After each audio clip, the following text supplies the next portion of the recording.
What is the best way to fix the black screen on your Windows 11 with or without a cursor? Hello everyone, and let's get started.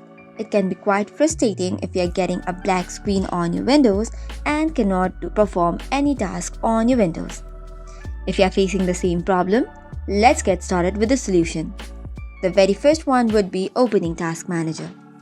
So in order to restart your File Explorer, press in Alt plus Control plus Delete. This will open the Task Manager.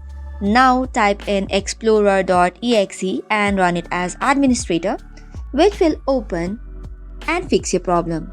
However, if it does not, let's move on to the next solution.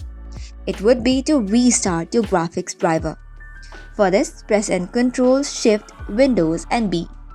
Once you do so, it will restart the graphics driver and you should be able to see the screen again. However, if it does not help as well, let's move on to the third solution.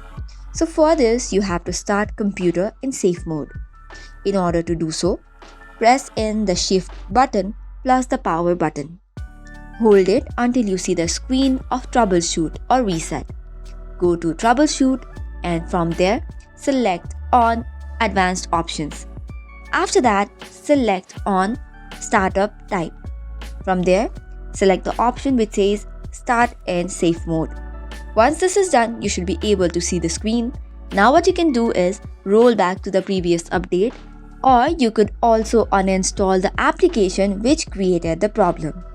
This way, your problem should be probably fixed.